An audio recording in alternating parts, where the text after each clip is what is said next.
I have a really distinct honor to start off our next segment of the program. And for me, it's a very special moment because the person I'm about to introduce shares something with me, and that is our profession, which is journalism. I'm retired. He's writing a book, and he's become one of the strong voices in Louisiana about the environmental destruction of big oil and gas in the state of Louisiana. He's going to come up and talk to us about that. I've known him for a long time. He's a great Democrat. He's been involved with the state party before. Now he is doing his own thing. Ladies and gentlemen, welcome Mike Stagg.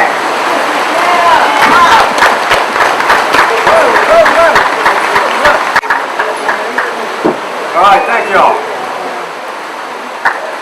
I've been coming to St. Tammany. I used to live in St. Tammany Parish. I worked at the Farmer back in the 80s. Not the Farmer, but the News Banner in the mid-80s. And, what drew me here, what I fell in love with here was the beauty of the place. The quality of the air, the quality of the water. All those things that drew so many other people here. And, so the question that's been being asked a lot in St. Tammany Parish since about March is, well, what about fracking? Why frack in St. Tammany? Well, that's a good question. We haven't had an oil well drilled in St. Tammany in a quarter of a century. And it wasn't until one family, one company decided they wanted to see if they could cash in that it looked like it's possible that drilling might return to St. Tammany. It's not a done deal.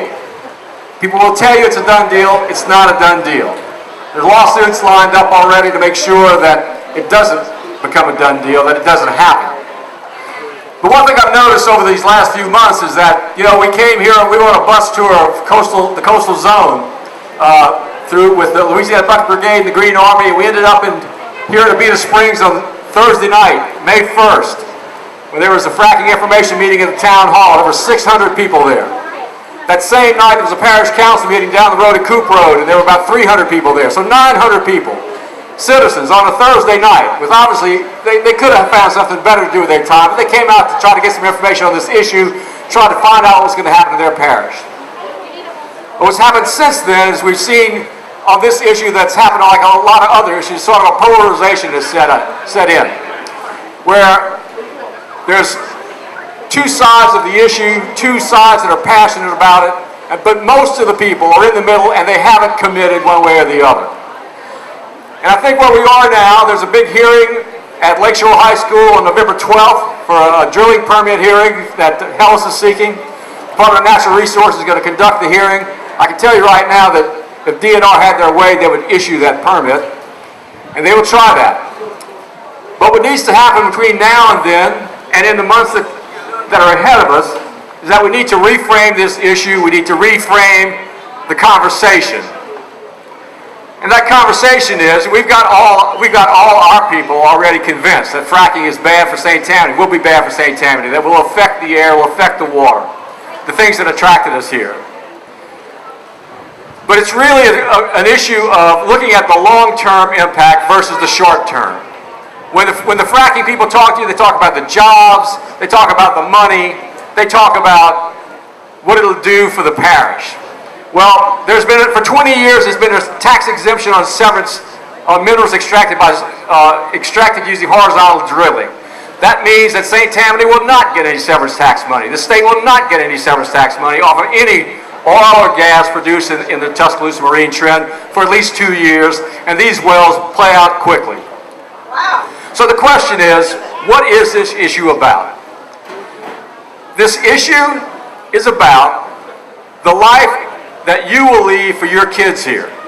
Because generations before you came here to this same beautiful part of the country. They were drawn by the air, they were drawn by the water. But they also knew, they had learned in their life, whether it was from a religious background, a civic background, or if they were just spiritualists, that there are long-term implications of things, and that you are responsible for it. If you're a Christian, or if you're a religious person, it's cast in terms of stewardship. What will you leave for the generation behind you? If you're just from civil society, it's about the commons. And you know, in Louisiana, the commons is enshrined in our state constitution. The severance tax is the constitutional expression of the commons. It says, by virtue of the fact that you live here, you and I, every one of us, own a piece of the oil and the gas that's here in the ground. And that, as a result of that, you know, we're gonna do something with that. We're gonna build schools or roads, whatever. But you know, we've exempted it. So they've attacked the commons. And then if you're just a spiritualist, then you have the concept is sacred earth. But we need to, the way we win this discussion, the way we recast this debate, is to put it in a long-term perspective. What are we going to do? How are we going to accept our moral responsibility to future generations to leave this parish, this place, better than it was when we found it? I submit you can't get there by fracking it. We have seen what it's done in the other parts of the country. You have entire businesses and industries built here on clean air, clean water. You know, St. Tammany one time about a century ago was where people came to get cured from tuberculosis because of the ozone belt. Fracking will destroy the water quality here, it will destroy the air quality here, it will destroy your roads, and the parish is not going to get any money off it. I don't care what the public officials were told. There is no mechanism to give it to them, and they're not going to give it to you out of the kindness of their heart. So the question that we need to ask, and needs to be asked consistently, is what choice do you make?